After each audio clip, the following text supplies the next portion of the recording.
Good evening, keeps up the cash. Gary B, the casual comic guy here, and we are here with a nice, fun episode. We will get to the chat in just a moment, but first, I'd like to introduce my co-host tonight, none other than Flash by Night, TJ himself. How you doing tonight, sir? I am doing pretty well. 10 fingers, 10 toes, can't complain. Right, and the man of the hour, the guy we're all here to learn about, the man himself, the immortal Biggie Shaq. How you doing, Biggie? It's me, the BIG, and I'm hanging out with Gary B, and he likes to do things casually.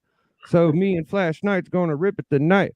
He used to be in the mix and we used to fight, but we both won, so we didn't have to lose. And now it's time to hang out and talk about the comic books and the news. Nice. Bam. I got my own rap intro now. I'll take it. Thank you. That was awesome, dude. Yeah. So how are you doing tonight, Biggie? As we like to do, man, the people that are going to be in the chat, they already know you. They already love you. They're here to support you. Well, I want you to give a quick rundown of yourself and your channel for those who are going to catch us on the rewind who have not yet been introduced to you or your channel. So hit them up with who Biggie Shaq is. Yo, it's me, man. It's Biggie, dude. I like to collect comic books and hang out with my friends. And comic book wrestling is important to me. My YouTube channel has been around for a while, and I started off collecting toys and playing Tekken. So my channel was based on my Lei Wulong fighting skills and my Transformer toys. And then after that, it went to comic books. And when we started doing the comics, it was because Walking Dead was so popular. So I went to go get my girlfriend some Walking Dead books, and she wanted one of those thick books that you could just sit down and read all the stories. And I was like, no, no, no. I said, we're going to do this like we did in the 90s. Get I the said, if we're going to spend our hard-earned money on this hobby, we're going to buy single issues, because the single issues are the ones that end up being worth more money. And she was like, I don't know. I said, nope, that's what we're doing. So so it took about a year and a half, 2 years. I was strictly buying her comics. And it was because I was substituting my guilt for buying so many toys. Let it go another habit. Yeah, I was buying toys, and I was like getting her comics to keep her appeased. I'm like, look, isn't this fun? And I'm over here buying Transformers. And eventually I was like, I'm gonna get a book I like, and this was the first book I spent more than $10 on, was this Hawk Annual 5. Oh, great cover too. Yeah, it's the second Groot. And I think I paid $10 or $13 for it. And ever since then, I was hooked. I was like, man, that is just really neat. The art is, it's like I own that. It's like from the 60s. And right. I just sent out my first Hulk book to CBCS. Yeah? What first number was it? Rocket. Wow. Wait, you already sent it off? Huh? I was like, he already sent that off. I feel like he just got it. I did just get it. I already sent it out. It's already gone. It's in the wind. Waste no time. So, well, before we keep going, let's say hi to our chat, because we got a few people here that are out to see you, Biggie. We got Southern Comic Geek, Jason. How you doing? Remy Q himself. Let's talk about it, Remy. We have the Bearded Avenger, Ruben. How you doing, sir? The ever supportive Chop. How you doing, man? Nice to see you. X11 Bravo. Good evening, sir. We have Shop for Comics. How you doing, buddy? Jerry the Jitterbug. Always good to see you, my friend. And we have K-Pop Junkie. Good evening. Main Event Comics. David, how are you, sir? No Good Comics. Justin. Nick the Comic Nerd. Good evening. Marty Alucco from Canada. How you doing, sir? And Night Tiger Comics, Mike, how are you? Hey. Getting a full house already, Biggie. Nice. And guys, Las Cruces, hello from New Mexico. Good evening, sir. Thank you for your support. And yeah, let's get into it. One Shot Comics is here, and we're gonna have some fun. So, Biggie, you're talking. So this was like 6 years ago, and you got in through the back door trying to assuage your guilt and get something for the girl, and then got hooked yourself. Yeah. So, what hooked you? What was the book that the Hulk hooked you? What kept you in it? What kept me in it was I did have that fascination with YouTube, right? And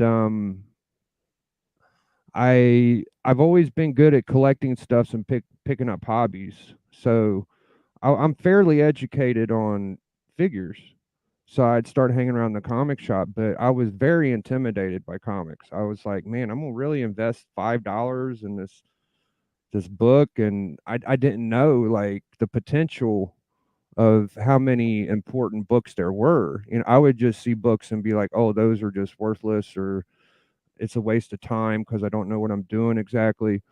So I started slowly but surely figuring out what was important and being able to point them out. And then I started seeing like, oh wow, this is a hobby that you could benefit from just purely from being smart.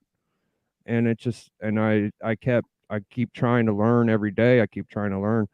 And most of my collection is from like spending $5 to $6 of extra pocket change a day on dollar books, or I'll spend $5 on a book or something, you know, and I take a bunch of those and flip 100, 200 books, and I'll get a book like a First Black Panther. And I have a big heart and a desire to achieve some of these goals and getting cool books.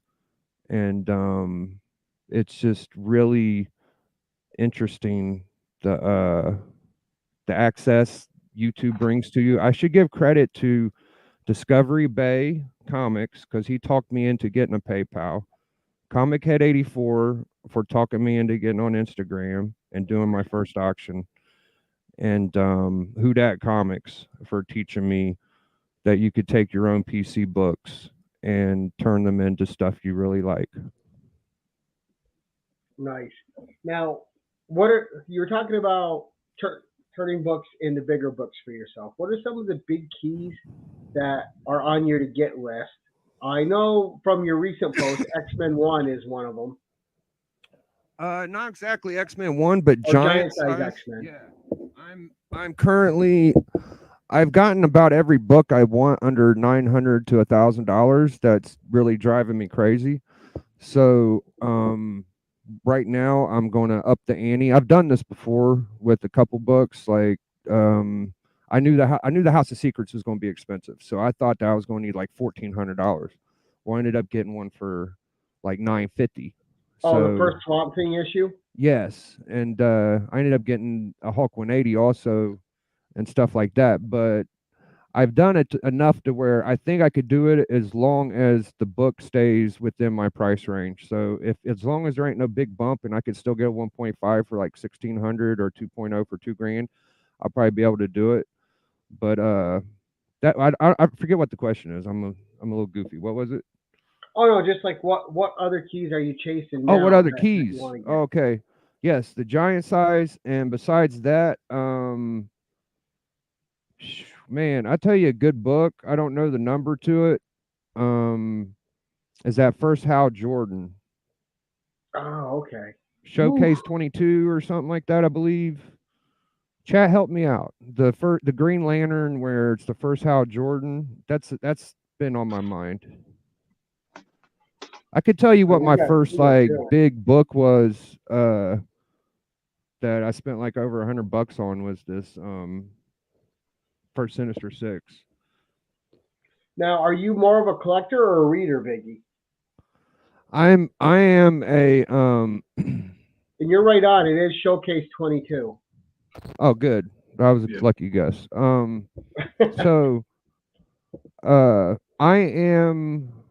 would explain myself as a scavenger collector. So if I see a book that I don't know anything about, and holds value to somebody else, I will get that book and see if I can make anything out of it to turn it into a book I really like.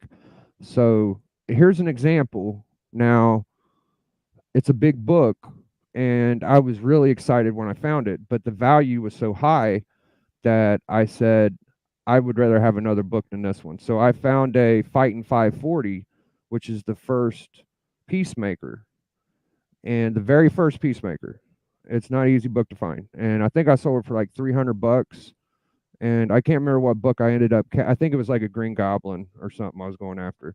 Right, and that And wasn't even DC, right? That was like Charlatan or something else. yeah, Charles, whatever the hell it's called. I forget what they're called. Yeah, you're right. It's Charlton, I think. Charlton, right? Yeah.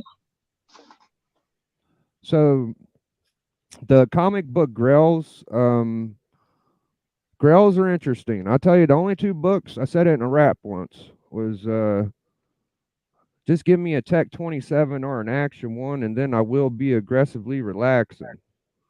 So shout out to aggressively relaxing. Right. So for a Tech 27 or an Action 1, I would say, besides the books that I don't own, which were gave to me, like AOKs, I would keep those. But anything else that I physically got, I would give for one of those books. Nice. Now let's talk about the wall behind you, because you built that over the last like what, year and a half? Yeah, I got my first slab when I started, which was, well, shit, it ain't.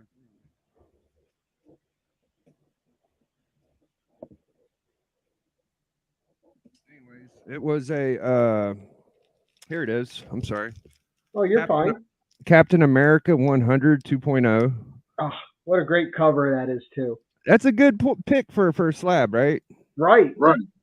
I hit a lot of areas with this book. It's a Kirby, it's a first solo series, it's 12 cent, it's a very cool book. Checked a lot of boxes. Yeah. And honestly, it's probably my favorite Kirby Cap cover. And even out of like that presents great for a 2.0.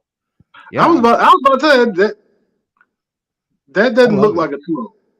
I absolutely love it. Well, it does have that chunk out here at the bottom.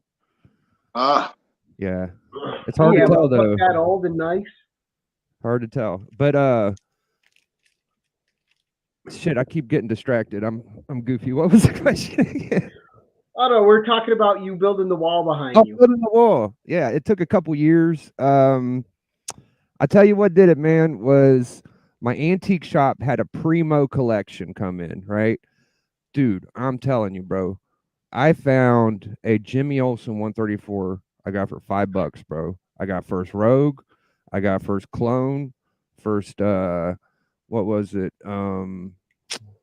Shit, man.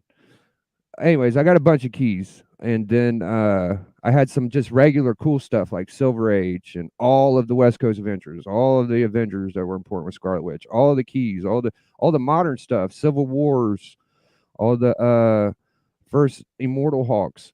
And like I said, I kind of tapped into that resource and milked it and just turned it into this, bro. So I sell like 20 book lots, 30 book lots, and start them at $1 and just get whatever I can get. And hopefully I do good, sometimes. Hey, that's how it works, man. Yeah. I'm one of those persons. Like I don't like Venom. So whenever I get Venom stuff, I turn Venom into books that I want for my PC. Yeah. And I know people who want it. I sell it to them. Gets me a PC book I want, a nice key. I'm after those super important from 60s to 90s major keys. So, I don't have a Hawk 1 or ASM 1 or AM 15, but I do have what I can get, like I want to get. So it's just it helps me sleep at night knowing that I have I don't have a giant size by X-Men 94. I got a lot of good placeholders, you know what I mean? So I don't have a Hawk 1, but I got a Hawk 2. So yeah, you got stuff that is still quality books. Yeah, yeah. I try to have a majority of everything. Like I have something cool about everything. That's what I try to do. All right, can we detour for a second? Yeah, Absolutely. We can detour and then we can come back. absolutely. Who is your favorite Tekken character? I've been holding this for like 10 minutes. Oh, Lei Wulong. Lei Wulong, Lei Wulong. He's That the guy the with the orange pants does the backwards flip kick. Because now I don't remember names. he was the Jackie Chan knockoff. Gotcha. Oh, okay. I was thinking of martial law, but that's not who that is. No, he's a Okay. Japan detective, and he's just like Jackie Chan. He's got the gun fu style, southern style mixed arts. He knows all of the animal styles: mantis, dragon, snake, crane. I could do all that shit, bro. I was so fucking nasty, dude. Dragon Lord on Tekken 5, Dragon Lord on Tekken 6, Tekken Tag 2. Bro, I'm talking like premier. I would wax fools. I got it on my channel. Like I beat guys that are in tournaments now. Only reason I quit playing was because they quit using my character Lei Wulong since Tekken 6. They had him Wait, in they what? scrubbed him from the game? Yeah, he wasn't even in Tekken Tag 2. No, yeah, he was. He was in Tekken Tag 2, but he wasn't in Tekken 7 for a long time, and he wasn't in Revolution. So it was looking like he wasn't coming. And it took like 2 or 3 years of Tekken 7 being out before they even dropped Lei Wulong. And I just Wow. thought it was over. So I was just like, fuck it. And then he came back. Then he came back. I was like, oh man, now I got a kid. I can't really put the hours in. So because Yeah, I kind of it takes like thousands and thousands of lab hours to be able to compete with people online. These guys are really, really good at those games. I'm glad I retired from that sort of thing. Um, Years and years ago, my gaming was strictly fighting games, strictly Street Fighters and Mortal Kombat, Tekkens and King of Fighters and Fatal Furies. That was my thing a long time ago. I I probably used a house worth of quarters at I, video I'm the arcade I'm the kind of guy long time that ago. only uses one character. So Mhm. people kind of drift around and use certain characters. I'm a hardcore main character guy. So I was just straight. You could see my using percentage on my game. It's like 99 something. It's crazy. I can understand that because whenever I played any game, because I'm a big gamer, I've always just no. This is who I play with, and that's who I stay. I Yeah, learned them, and that's it. I was But I was stubborn, always like dude. the adventure game. Like I'm big into Uncharted, anything Naughty Dog makes. But I've played the Tomb Raider games since they've been out. I've always followed Tomb Raider. But I'm a big PlayStation guy, so Killzone was my jam, and we would go on there, especially Killzone 2, and just run the rooms all night and just have a blast, meet a couple friends. But and then I got really big into the first Destiny, so I put in over 600 hours in that game, and I got they used to send emails out, and they got an email. I got an email. I'm like, oh, what I get from Destiny? He goes, and it said you're in the top 1% in the world for kills. I'm like, ooh, I better back off. Like I've been playing. If I hit that, I've been playing too much.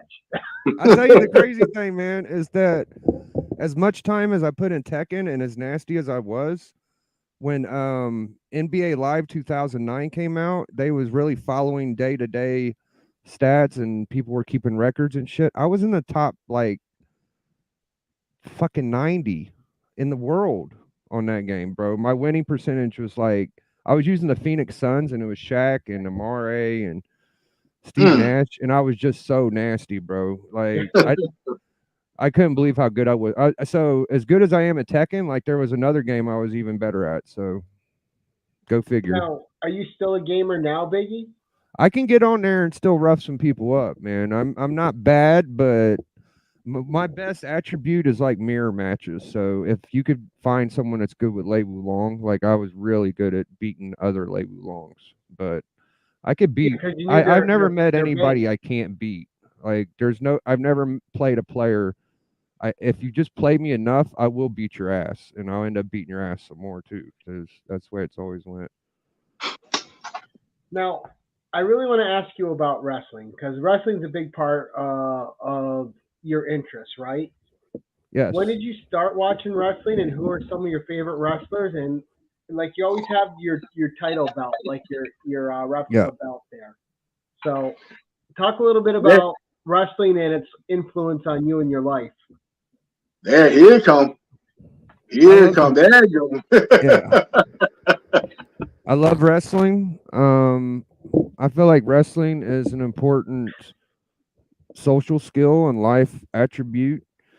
I feel like politicians use it. I feel like entertainment people use it. Movie, everything uses a little bit of wrestling, and everybody ends up getting there at one point.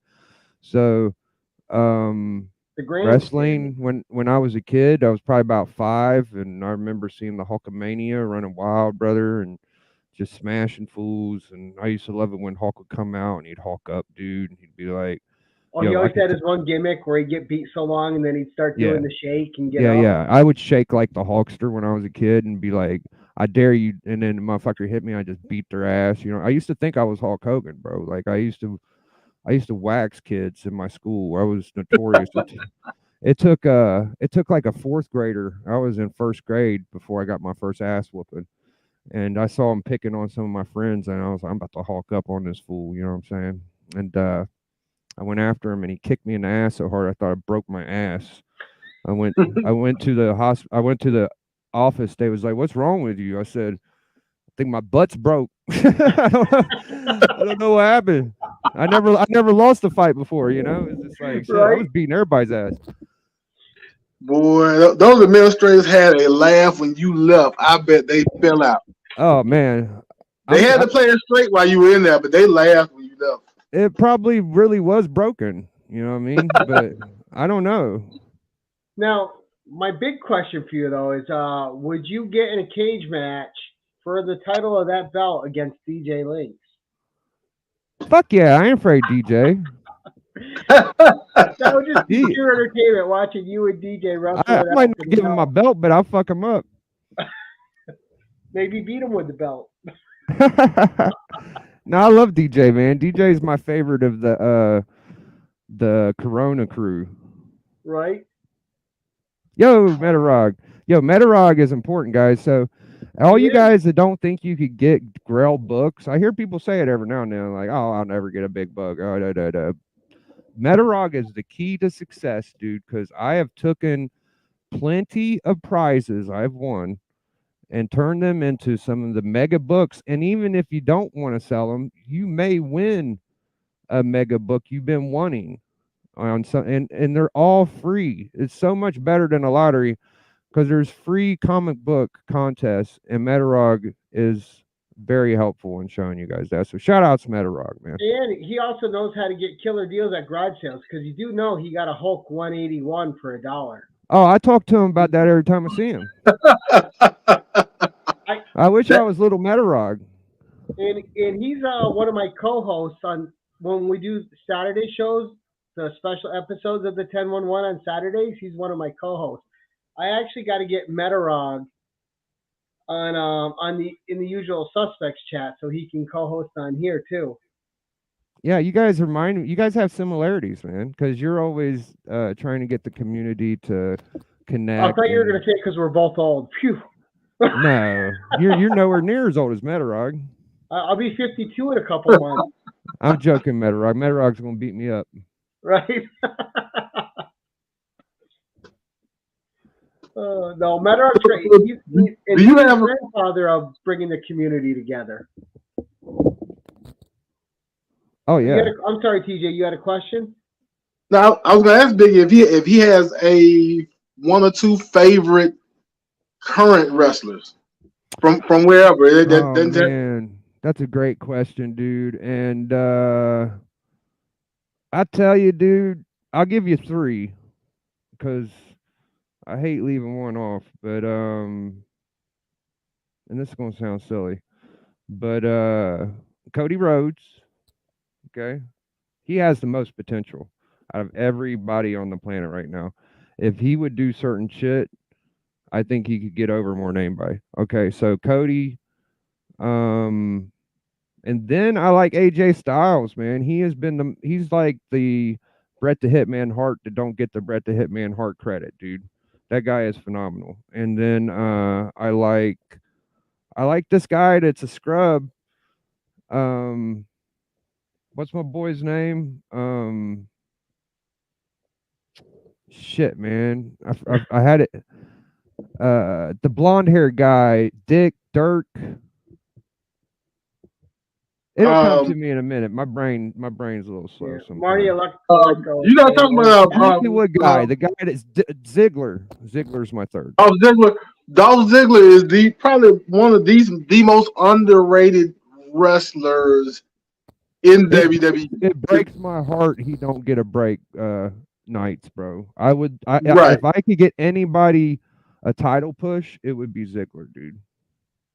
But I guess he's kind of what they call a good worker or a wrestler's wrestler, where he comes in and he makes the most out of whatever little bit you give him.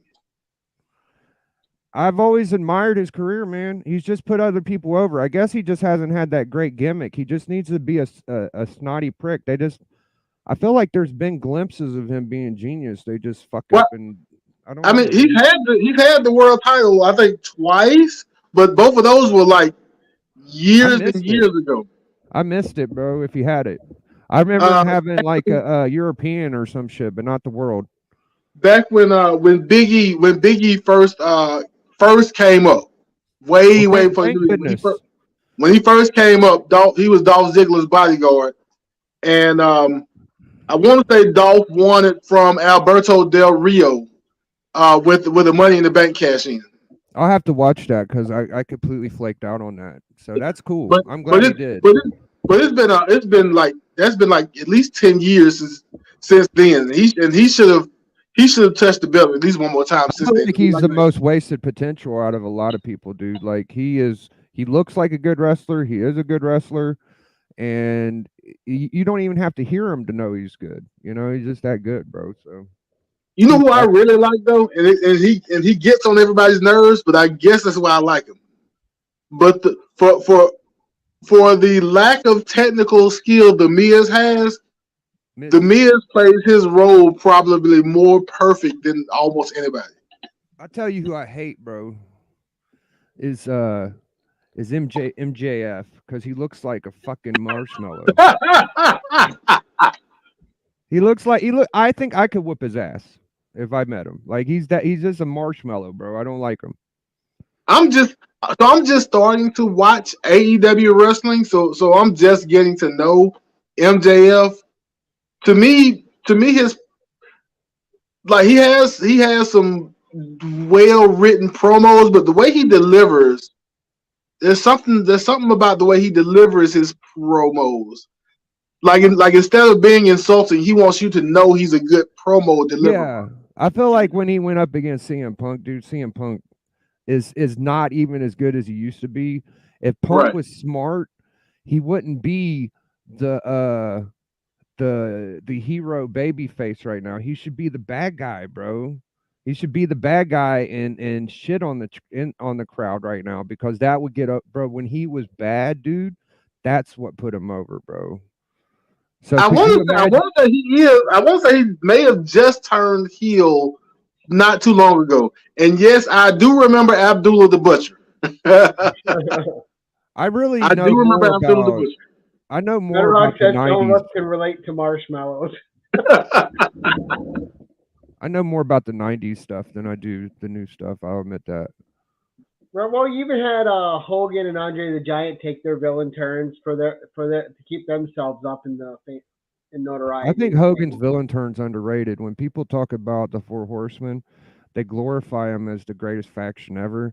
But if you think about the more pivotal and more impactful stuff, the NWO was. I know that it was washed out because there was a lot, but yeah, I could if you would just line up like, okay, the four horsemen did this, the NWO did this, the horsemen did this, the NWO did this. The NWO would have 10 times longer, better shit than what they did, is what I think. It feels like the horsemen A were led by Ric Flair, which of course they were, but B it feels like they got a lot more heat because of the constant Dusty Rhodes feud. The Like NWO shit was hot, man. They were throwing the NWO was not that when Hulk Hogan came down to that ring, yeah, and bro, get out of here, bro. It's not even close, bro. Bobby the Brain kills me because Bobby the Brain as a character has not liked Hulk Hogan in WWE, WWF, WCW. No. Bobby the Brain never trusted Hulk Hogan. So when Hulk Hogan is coming down to the ring at Bash at the Beach, and everybody's like, "Here comes Hulk Hogan! Here comes Hulk Hogan!" And Bobby Heenan says, "But whose side is he on?" Yep. And then he turns. Yep. Yeah, Bobby the Brain is probably Hulk's biggest anti-persona in the history of wrestling, to be honest. Right. Because he's always been that nagging factor with Hogan, bro. He's always, and he knows him. He knows him more than anybody, dude. Now, and I don't think there's ever been like a special or anything done on like the Hogan Bobby the Brain relationship. I'd love to know like behind the scenes what were they like and how they got along and everything. I've seen stuff with Bobby the Brain in his early career when he was wrestling. Yeah. He was the closest thing to a white pimp you've ever seen in your life, bro. Oh my God, bro. He had all the diamonds, and he talked slicker. He talks slicker than any motherfucker, bro, on the planet. I swear to God, bro. This is my word. So I only know Bobby the Brain from commentating and managing. He was a wrestler in Minneapolis when Hogan was coming up. Yeah, man. He tried to wrestle some. I gotta go back and find that.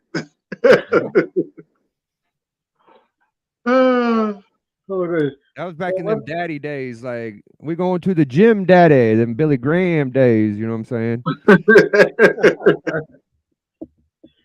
Oh, let's bring it back to comics a second. Because there was a question in the audience for you.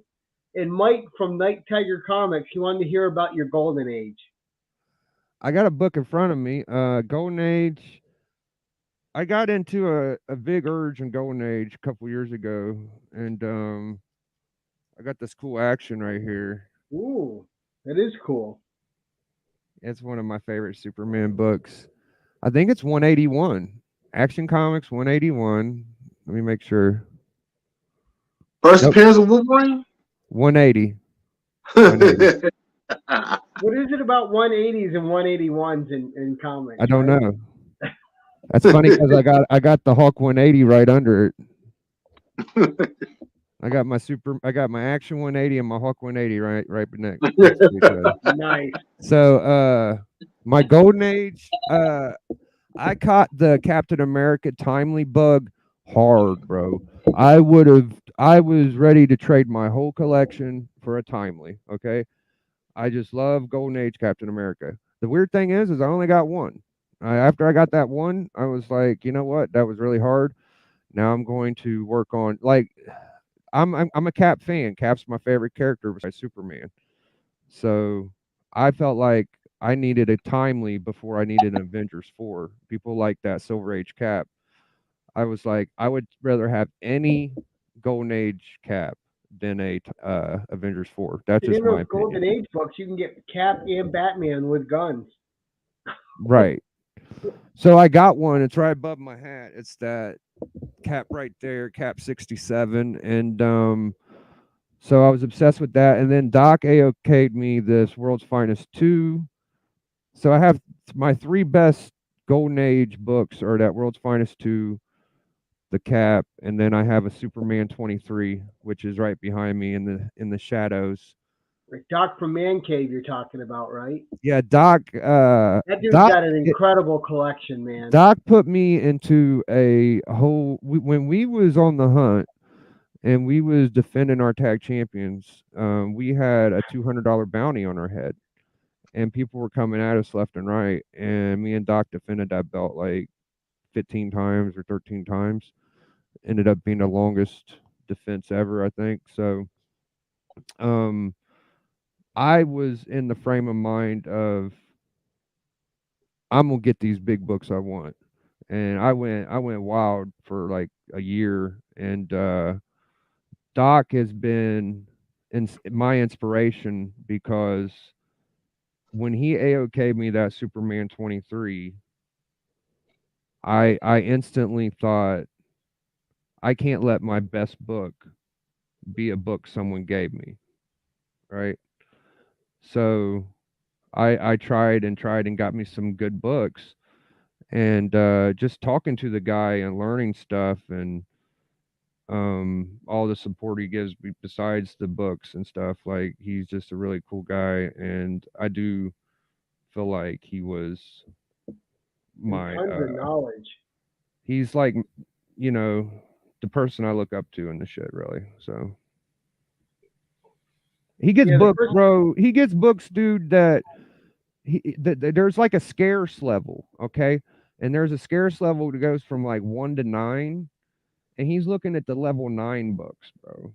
Like this dude is trying to get like a first Captain Marvel, bro. He's got a freaking a first Submariner. He's got a first Cap.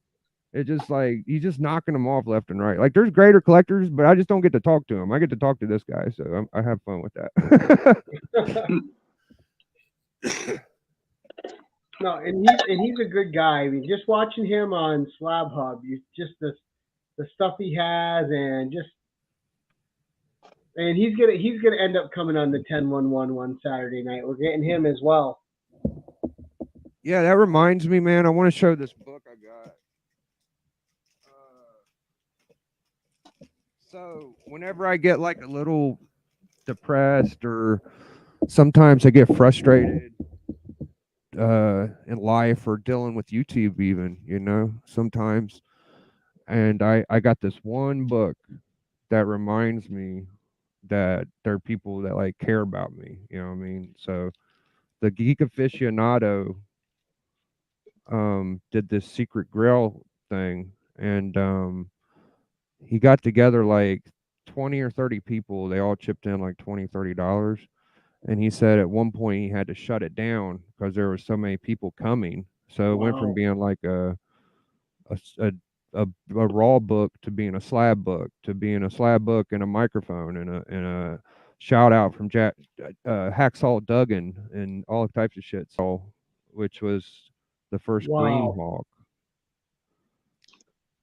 So this community is tremendous, and you guys will never ever find a more generous and kind group of people, as far as I could tell. It's not even close. Right. Well, in the community, once you get into this, you don't realize just how good it is, and You don't. You'd be a fool to not try to. At least it takes a while when you first start collecting. People think I like bash on new book comic book day collectors and stuff like that. It's just that I am so tight with my money and thrifty and shit. It's just like I want to see guys, if that's what you want, that's absolutely the way you should do collecting. But if you would just tighten up a little bit and buy some back issues, you could spend $10, $20 extra on some back issues that you wouldn't mind. If you just aspire to get a bigger book, go ahead and go for it. It's totally possible, and people will help you do it. People will help you. oh yeah, just it's amazing. It just we were talking earlier before we even got on, like like I got like one of my girls was Conan one because I'm such a big Conan fan. But then in an AOK, I got from Varangian from Thorson. He sent me the Italian Conan one. So I Damn. have a foreign language Conan one. I mean, that's the sort of thing that would never happen without a community like this. Right. Exactly, It blows bro. your mind. It really does. And I would have never thought that I would be mailing as much stuff as I do. I probably spent, I mean, it ain't my money because people pay for shipping on most of it. I've done a bunch of prizes and AOKs too, but it's ridiculous the amount of money you could spend on shipping, bro. It's I Oh, know I've it spent over is. $1,000 a year one year. I had to have. Ooh, it is. It's quick because and you earn quick. You have to keep the weight under a certain amount too, or else goes up astronomically if you just go over by ounces. Like I learned, 4 pounds is the magic number. You go over 4 pounds, it starts getting super pricey. You can go from a $50 shipment to $80 to $100. Look, I sent somebody an AOK a couple of weeks ago. It was 2 books, and usually I can get 2 books in sent first class, regular 5, 6 or whatever. But I went over by like half an ounce, and it ended up doubling my shipping price. And I couldn't figure out a quick way to knock off half. And then after I shipped it, I thought, you know what? I could have just sent the priority. So yeah, you gotta be careful. I'm gonna show some books real quick because I don't want to. Go ahead, dude. Let's see. I don't want to fail my trusting people that do watch my content. I am known for the bangers. I created bangers. It's a true story. I also created the comic book promos during the wrestling. It's also true. If anybody tells you anything different, they're making it up.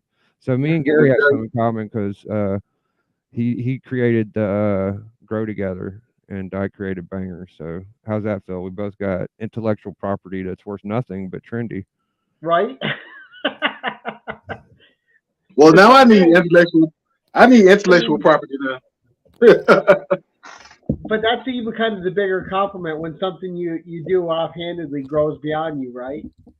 I don't know. People, a lot of people give me credit for it too, which is the best part. I don't know. Tony Sanders, without Tony Sanders, there would be no comic book wrestling though, because he's the only one that can sustain a show that's been about comic book wrestling for as long as he has. That guy is an amazing person, bro. Tony Sanders. I like his charisma too. His character kills me whenever I get to watch. I already shouted out Who Dat, but Who Dat's phenomenal. We got TM Nerdy coming on. I might shout out Tyler because Tyler said if I invited him, he might come on. So I don't mind facing old Tyler again and something. We got Ghost Rider. Very nice. Yeah, I got a bunch of cool shit, man. I'm finally at the point in my collection, Gary brother, where I'm so comfortable that I don't even want anything before this GSX. And I'm willing. I put a question on my channel like, how long is it going to take me? And I'm thinking next year I might get it. But honestly, I'd get that bitch tomorrow if I tried. But I'm gonna really want to take my time. Cover. Look at this one. Yeah, that's killer, right? Yeah. See, now Bronze Age is my favorite. What's your favorite age of comics? Oh, definitely the Kirby era from like 62 to 70, where he was just knocking out every first appearance everywhere except for a few titles. Like that's my favorite stuff, bro. I just got my Devil Dinosaur 1 back from CBCS with the Kirby cover. Yeah. First Galactus, that's a banger. Nice. When Galactus comes, it's going to be fire. Then I got the normal. These are just my top loaders. I'll show y'all some of my Mylars in a second. So here's ASM 14. Taylor said it's one of his birthday books. And he said if you give it to him, he'll get in his birthday suit for you. I like Taylor. He's not shy. Look, speaking of Galactus, bangers, Biggie. That's my biggest one right here. Is the Avengers one. That's nice though. That's a monster, yeah. Oh. Why not, right? Yo, I done good in my time, bro. I haven't been here long, dude, and I'm a fucking beast, Doug. I'm a beast. That's my favorite Conan for Gary B. I got 2 of those. Do you? It's a beautiful book, bro. It is. It is doggone gorgeous. It's my only cool Conan. I got another one that's like a Gil Kane cover you would like. I didn't have time to grab it. What was you saying, Flash? Was you going to say something? I'm sorry. I was saying. Speaking of Galactus, I don't know if anybody's watched the Transformers '86 movie, but I saw someone post a picture of Galactus and Unicron reaching for the same planet, and I thought to myself, if Marvel ever got the Transformers back, Oh, could have Galactus and Unicron face off. I love you brought that up because if you guys really think about this, what was Marvel movies like before Marvel movies was a thing? The Transformers movies, bro. They were the same kind of thing that these Marvel movies was, bro. And I would be more hype for a new Transformers movie than any of these Marvel movies, bro. So I'm obsessed with the cartoon movie. It's my favorite cartoon movie. I forgot you mentioned Transformer toys earlier. Yeah, I just me and my goddaughter just set up here like 1 o'clock in the morning, Sunday morning, 1 o'clock in the morning Sunday, watching the cartoon Transformers the movie. That's the only movie I can repeat word for word. I probably watch that movie more than any other movie. Yeah, I think I'd agree. Agree. Now, are you a fan of the floating head covers? Oh yeah, I love all them floating head covers. So Kirby many good was ones. a genius. That's First Crusher, First Silver Age, Blue Beetle. And your collection's nice because it's all over the place. There's a little bit of everything. You got variety.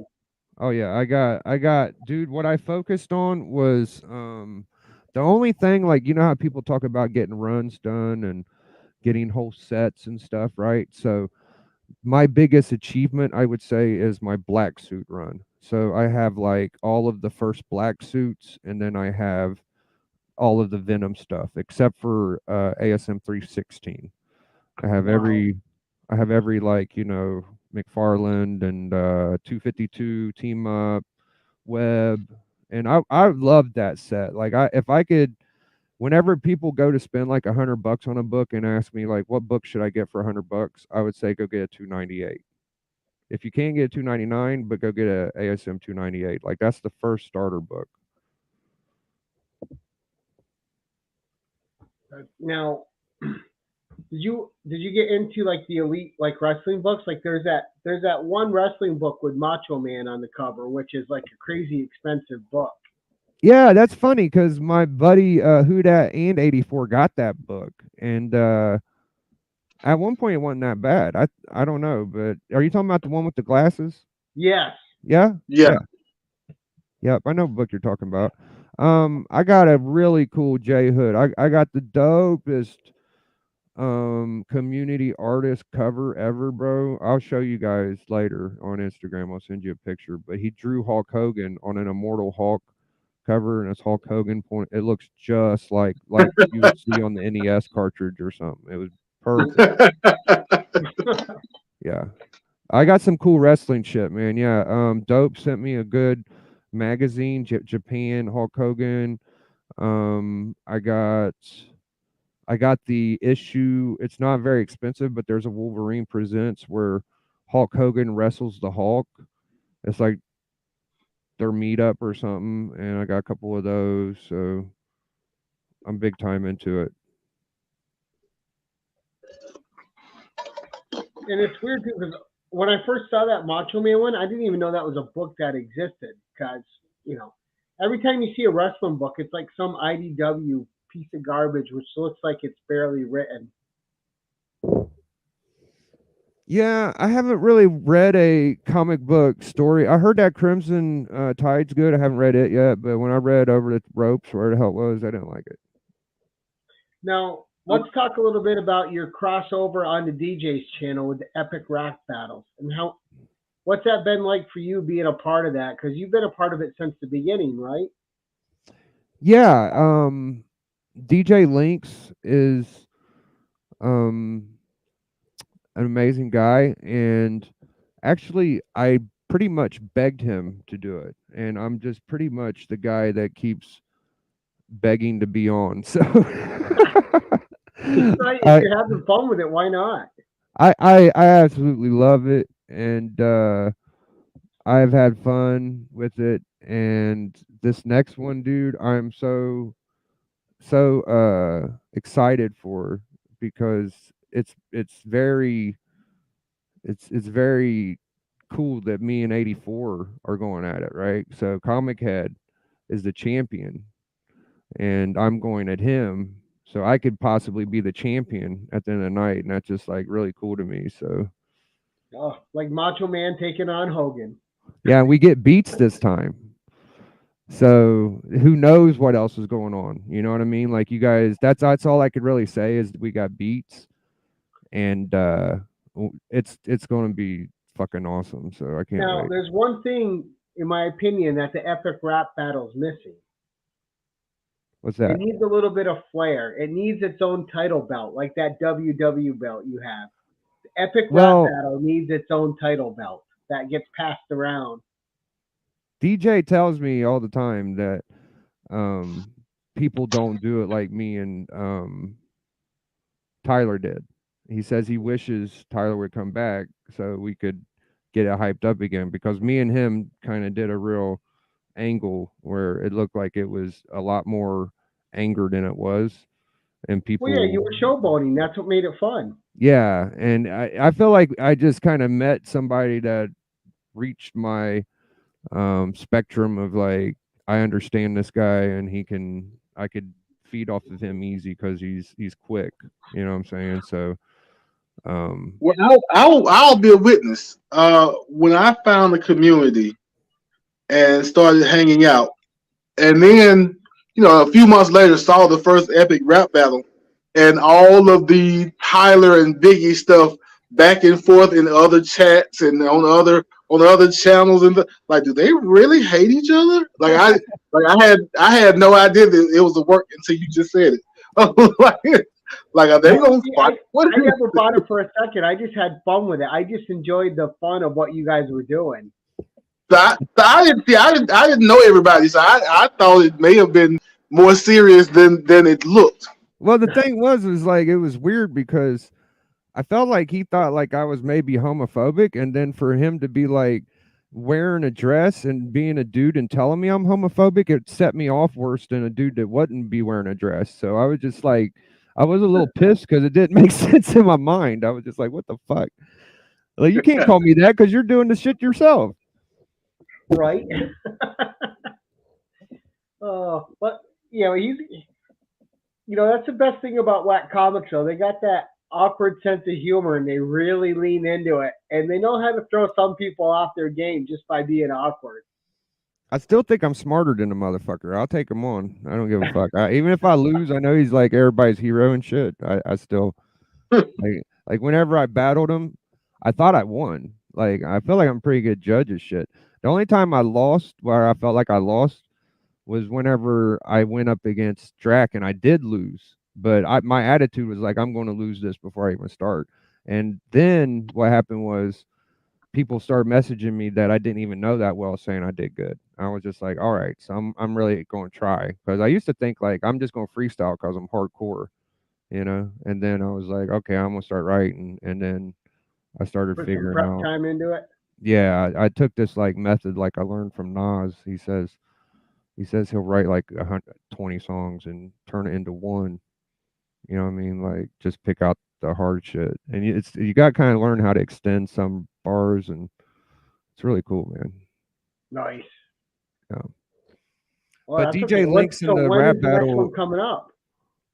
it's a week from tomorrow, so it's coming up close, and everybody in it is just as good as I am or 84. These guys, that's what's beautiful about rap to me, is that any one of us could take a few words and a few phrases and sound cool.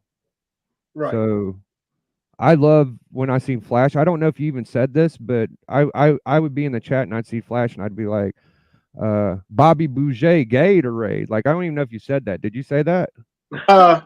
Yeah. It was you get Bobby Boucher, like you keep repeating Gatorade. That was bars, bro. Like, I was like, so I always repeat that when I see you, because that shit was fire. I appreciate it. I was shocked by how good Flash was. What did you think, Gary? What's that? Did you see Flash rap? I did not. I missed that. Oh my god! Because I think I was at the movies that night with my kid. Because a lot of times on Friday nights it'll be like movie night for me and my boy together. No, I got to go back and check that out then. Yeah. If you're Now a fan of rap, my wife thought it was funny because like halfway through I said something that tickled myself, and so I started laughing halfway through my rhymes, and my wife is like, "Why are you so goofy and laughing at yourself?" Because she watched it the next morning, and then she's going around telling people in town, "My husband's a battle rapper." yeah, these guys And are we good, just bro. secret, Chamorro, right? dude. I got lucky when I won against him. I felt like he probably could have won. It just depends on the way people look at things. And he is so good, bro. He gave me some goosebumps when he was rapping. And then Drac is phenomenal. Remy has a crazy flow. He almost beat 84. 84 is really good. Lynx is really good. You know, they're all crazy good, bro. Right, and Drac goes deep Remy, into it. He writes like a half-hour rap. Don't let me skip White Tiger or hip yeah, hop or any of these guys because they're so good. Remy has this thing where he goes at a certain pace, and halfway through he's gonna speed up to like 2 or 3 times that pace, and then bring it back down. Remy, yeah, Remy sounds like he's done it before. That's how good he is. Right.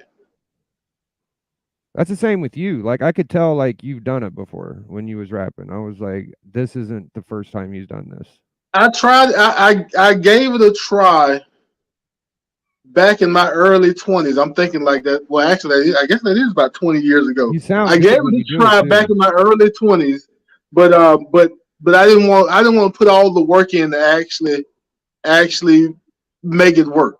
And I'm not that risky of a person to kind of brush everything off to the side and give it a real shot. Like a lot of people will risk that, and I'm too practical to risk something like that. But I did give it a shot a long time ago. Yeah. I think that there's so much creativity and positive things that could come out of this. We all video each other. We all edit each other. We all like clips. We all like memes. If we just put our heads to it, I don't think it's that hard to make music. I think that if we all like would take time, because I see these fantastic clips and editing, and DJ Lynx is simply probably he gets paid for that. I think that's his real job Right. is he does like editing art His and shit. production value is insane. Yeah, man. I don't know if he's still. I know he says. I feel like he says he's done it in the past. I don't know if that's still his 9 to 5, but I know he's done it professionally in the past. If I remember right. And I could Oh, he did. yeah, I could completely see him doing that. Right. And people are talented that we know, man. Like Tyler is very good at cinematography also. I've seen him do some fantastic editing stuff. I would guess Lee is also. I don't know, but I'm pretty Oh, sure. it really is because the songs that they come up, like meme of the moment and all that stuff they put together, it's just Yeah. Yeah, so Manny's I don't have real that skill. Manny's real good production value too. Oh yeah. I'm one of these guys that kind of cringe when I hear voice recordings. Like whenever somebody sends me a voice message on Instagram or something, a lot of the times I don't listen to them because I feel cringy. Like I don't know if you guys get that too. So when I hear myself, I won't lie. Like I watch myself on YouTube more than anything. I do it to entertain myself, and but whenever it's like a song or something, I really got to put a lot of effort in. Like when I'm just freestyling, it'll sound good enough and I accept it, but I want it to sound really good now. I want people that don't even like me to hear the shit and be like, "That's good," you know? You want to make an impression. Yeah, I want to do like I think y'all will get a fucking impression. This it's gonna be fucking good, man. I hope. Maybe I won't be. I'll go into these things thinking I'm gonna be the best shit, and then someone else. I'll hear other people be like, "Man, that was great." So we'll see. I know. Now, since you've been on YouTube, what's been the best thing about your experience having a channel? Oh yeah, that's easy. The friends and the access to these possibilities of getting these books. Because without YouTube, bro, I wouldn't be able to get it. There's absolutely 0% chance without being able to hop on a friend's auction that I know. Shout outs to Sands, Tricky Trapster, all those guys out there. And without learning from people in the I've watched these guys in these auctions. I see like Houdat and Roman Curtis and Thorough and Discovery and all these guys sell their books. And I'm a student of the game, brother. I want to be a master ninja Jedi master just like everybody, dude. So, you know, I take advantage of these little hooks and avenues, and YouTube is absolutely what helped me do it. There's no way without it, bro. So, and then the friendships you get, I've still not met a person from YouTube on in real life. And Bueller said he might come up here. He pretty much told me he was coming, but I don't want to hold him to it. So, and then I went to a con and I was trying to find old Dusty Poo, Dustin from Two Brothers. That's my boy, you know. And Right. I was too impatient to sit there. It was a cold day and it was like 3 hours. I was already broke. I was just like, I gotta get the fuck out of here. So I'm still looking forward to that because it'll be special to me because I want to show up with my drip and my belt. And I did that shit when I went to the con. I had my drip on and I didn't bring the belt, but I did have my drip. So Now, where'd you get your belt? where did I get it? Yeah. I got this one from JC Penney, or not JC Penney, from Toys R Us when there was Toys R Us's. It was like $120. I don't even know how I got the money to get it because $100 back then was a lot of money. But I always wanted a cool, real looking belt, and that was the easiest way to get like a replica real belt. Now, I've collected toys for years, so I had all of those toy belts the kids got, right? And I AOK'd those out. I probably AOK'd and gave around 20 belts to people in the community. So Wow. it's just a special thing for me. Like I've been in contests and things, and just if I feel like somebody represents comic, I tell you the person I want to send a belt. There's two people I want to send a belt more than anybody, and one is Lady Fantastic, and the other is DJ Lynx. And Nice. I just haven't ran across one yet, but I'll probably have to pick out of them two who's getting the next belt next when I get another one. But I always keep my Toys R Us because you know that was like $100 belt. But that's one of the things I do, man. I just I sent one to 84. I can name everybody off, but you know. Now, do you still dabble in toys, or did the comics pretty much take the place of action figures and stuff? It took a long time for my comic book collection to catch up with my toy collection because my toy collection, I probably got about 500 Transformers plus, and a lot of them are in box. I probably got about 50 in box, and I got some, you know, some G1s. I don't know what the most expensive. Okay, I got a Titans class Triptychon on cover price. Those were like $300, and then you know, Shockwave, Soundwave, Starscream, all of those mint in box. Love, So love Starscream. yeah, it took a while for my comics to catch up, but I finally feel like it's not even close. Like my comic books are way more expensive, and it's like I was saying earlier. Like I knew a lot about toys, but there's a level to toys. Right. There are so many comics, bro. I've found value and importance in books. I only know of like one or two people that's ever even seen the thing. You know, it's that kind of stuff that just fascinates the hell out of me. And Right. And anything can become hot overnight with a book. yeah, it's the speculation never stops. I never would have thought I could get an Iron Man 1 out of West Coast Avenger books. Like there's things that happen that I mean, so many weird Spider-Man keys, and it just never ends, bro. There's always some weird speculation popping up. I feel like right now the best speculation is probably like Thor stuff. Like Well, just start. I could be wrong about this, but you Yeah, strike me as the type of person that enjoys the hunt too. And there's always that yeah. hunt. There's always a new something to chase with books. They're like notches on the belt. I did find a first Amadeus Cho, and I ended up selling it. I found a first Thunderbolts newsstand.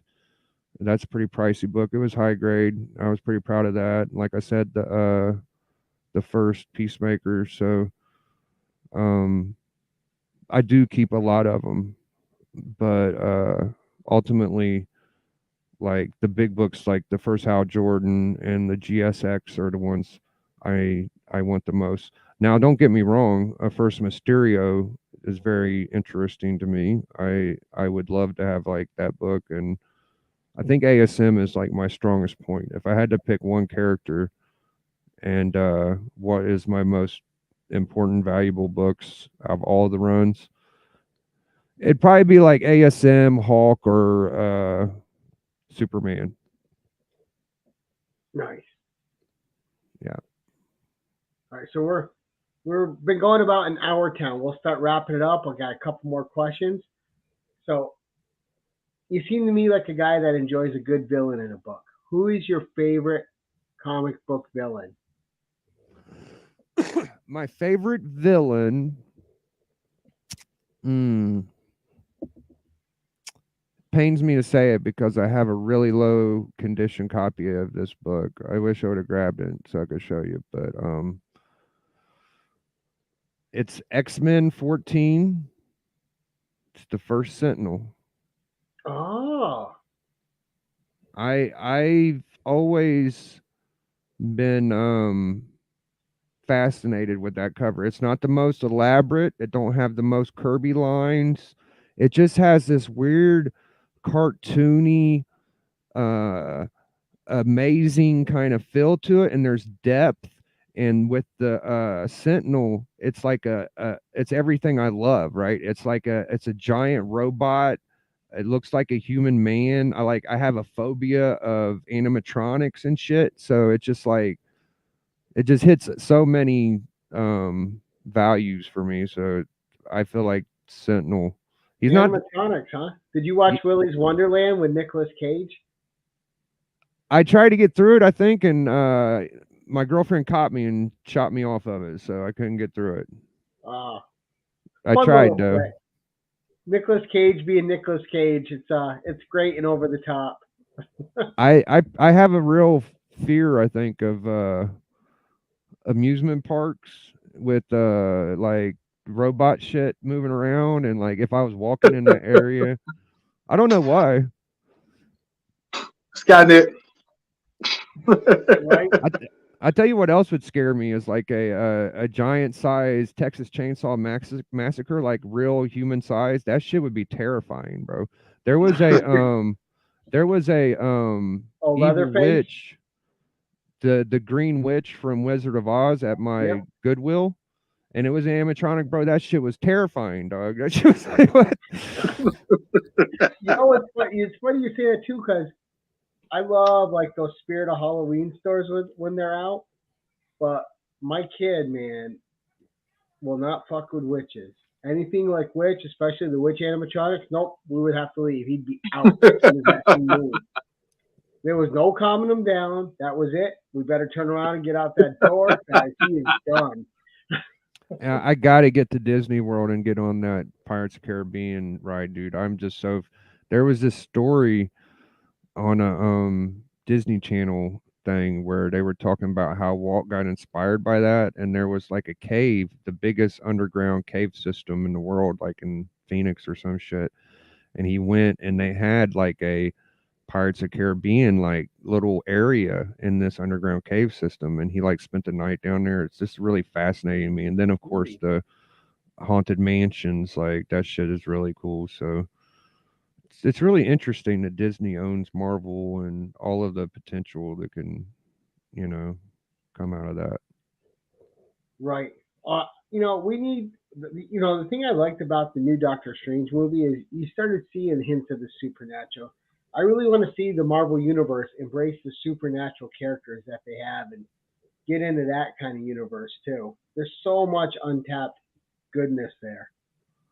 My ultimate goal, though, like I know Sentinels is kind of a weak story, but if I was to wish for like a movie, it would be the first Brainiac, because I feel like Superman never got that chance to battle Brainiac. And if you watch old cartoon movies of Superman and he went against like Brainiac or characters like that, Yeah, they were Metallo and gorgeous movies, and they have a script for it, and they did it on cartoon and it was good. So I feel I like tell you what, that Krypton show that came on Sci-Fi, it didn't last long, but they did. I feel like they did Brainiac pretty well. Did they? I'll have to watch it. It might have been the same one I watched, but I seen one. It was good. Yeah. No, but he should be a big movie villain. I think so. Like Darkseid would be great. Don't get me wrong, but I've always wanted Brainiac. When they was going to do Nicolas Cage, they was going to do Brainiac. Darkseid would be good, but DC's got to stop making every villain they put in a movie gray. I think the brothers that created the original Superman wanted to go Brainiac too, and then it got bought out and shit. So this has been like a thing for a while. So and they got to stop making a real estate plot with Lex Luthor. Why not have him be the badass Luthor that builds a big suit with kryptonite in it to kick Superman's ass and fight him? They never embrace that part. It's always some real estate scheme. People always think of Lex Luthor as number one, and I don't have no problem with that. But for me, I think Brainiac is the number one. But it'd be fun to see Mixelplick in it too, creating some chaos as like a side character in it as well. That's my ultimate wish, Gary. That's why I was buying crossover, is because I want like everything to crash onto itself. Like, let's do it, bro. Let's have Superman versus Cap and Spider-Man and all that shit, bro. That would be so cool. Oh, let's see the amalgam universe up on show. People say it's impossible. I don't know it's impossible. They've done stuff like this before. Right. They said it was impossible, that the companies would never make a book together. They've done it tons of times. Yeah. If they better do it before this shit dries up.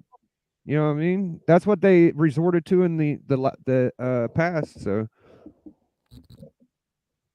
how amazing is that, though, that Marvel was bankrupt, bro, in the 90s. In the 90s, bro, they was all bankrupt. The characters they have. That's why they sold all their movie rights away. How crazy is that? And here we are 30 years later, and it's huge. And if Iron Man didn't succeed, the first Iron Man, Marvel would be owned by some random bank, because they mortgaged everything, every little penny they could. I remember when I was a kid. I was a kid, dude. I think you could have got an Action 1 for $35,000, bro. Mm-hmm. I mean, just listen to that. Right. You could have probably got an X-Men 1 for 500 or something, $300 back then. We were just all into doing different things, you know.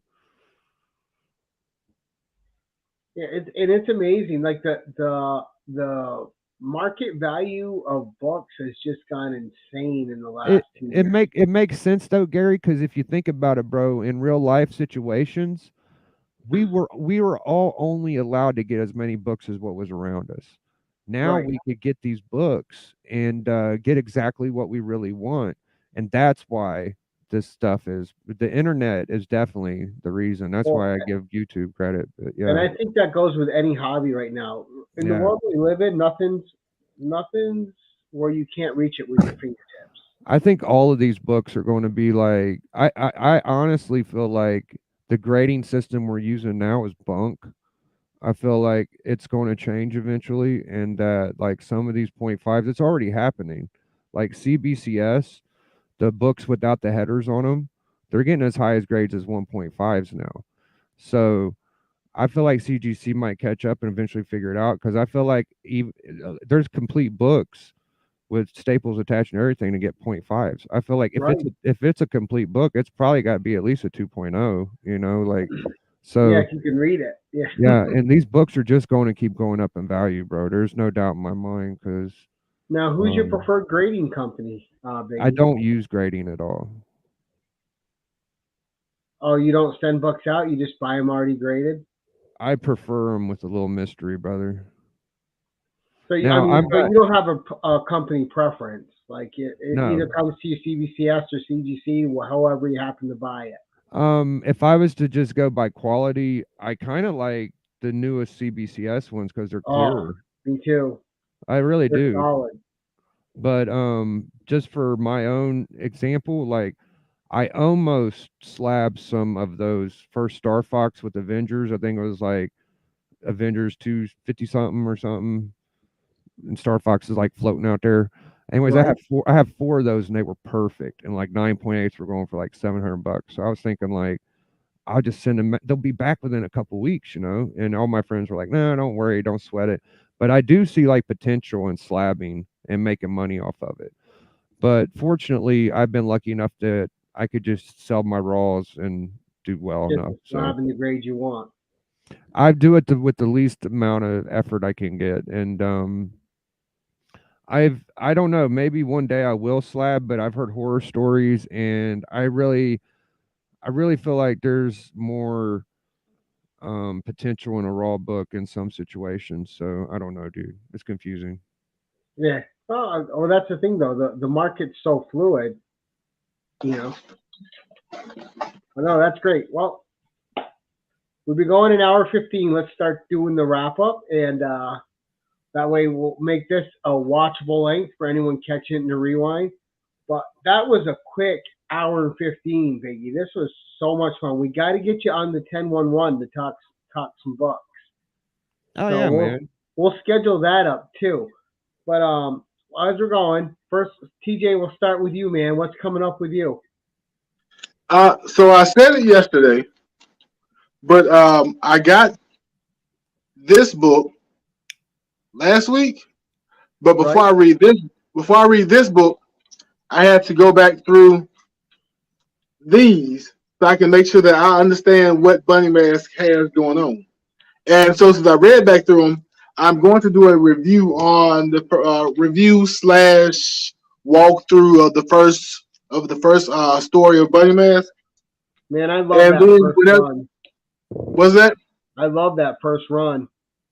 Yeah. So I had to go. I had to go back and read it because reading it month to month, like I lost track of things. And then when I read through it the second time, like I had forgotten that B Foster, who is the girl that the main character may or may not date one day, Right. is actually dead in the cave, and I don't know who this lady is. He's been running around with since, but yeah. But since I read it, I'm gonna go and do a walkthrough review, grain of salt kind of thing. And then besides that, sooner or later, I'm gonna go to the shop and get my new comic book day stuff. Maybe this weekend or something. I've been busy. I've been busy this week, and we'll throw that up. But that's about it. Nice. And Biggie, what's coming up for you, sir? Tomorrow night, I think I'll be on the hunt with Bleecker Street Comics. We are the tag world champions, and Tony's going to be defending the world. And after that, though, I just hop on my channel and do hauls and talk about the way I collect, and I'll show people the books I'm selling, or I'll talk about how I won a book and stuff like that. But I have the Comic Collector Club every 2 weeks, and I have a fantastic panel. Everybody hops on with me, and we talk about our collecting. And I'll have one of you guys on someday soon if you like. I always whoever's available. So I just really appreciate you for having me on. Shout outs to DJ Links is also next Friday, and we're doing the comic battle, me versus Comic Head 84, and everybody else. I think Links is going against Drac, and there's so on and so on, and that's going to be a lot of fun. I can't wait for that. So thank you Oh, guys the for All having Star me. Edition, right? Uh it's the first time I ever got a beat, so I can't wait for y'all to hear like how I rap with the beat. Ooh. Well, I want to thank the audience for coming out because we had a great show with a lot of people tonight out to support you. I want to thank anyone who's watching in the rewind. I want to thank TJ for co-hosting with me. TJ, I appreciate it greatly, sir. But Biggie, mostly I want to thank you, man. Thank you for taking the time out of your day to come on my channel and just spend some time with us and let us get to know you a little better. It was fantastic, man. I had an absolute blast talking with you tonight. Me too, man. I'm so glad. Emails from work I had to sneak peeks at, and then I was able to let them go. But I'm salary, so I'm always on the clock, kind of sometimes. But dude, I had a great time talking to you and getting to know you a little bit more. So much fun. Hopefully, we're gonna do this again. Yeah, and, next time I can get to know more about you, man. Yeah, absolutely. Well, we can do that sometime. I'm old and I'm boring though. I gotta warn you. There's something in there. There's something. You're mysterious, bro. Like if you maybe one day I'll pick your brain. We'll see how it goes. Absolutely, I'm up for anything, man. I will spend time on anyone's channel to do anything. You know. All right, man. Maybe we'll get you on the hunt or something. You know, we'll see. But thank you so much. And usually we end this by singing ourselves out awkwardly, but we are gonna hit the end broadcast. It'll give us about 10 seconds. And since we have Biggie on, why don't you freestyle us out, Biggie? All right, I'll give it a shot, man. So I really appreciate the show and everybody in the chat. I hope that next time I get a pitch from Nolan Ryan, I'm not the person up at bat, because he throws really fast and he throws really quick, but not quite as fast as Flash and not quite as smart as Gary B. So I'm glad I came on at 9:30 and we had a good time talking about comics and wrestling. So hopefully I win the whole damn thing and the championship ring when you see me on the links doing my thing.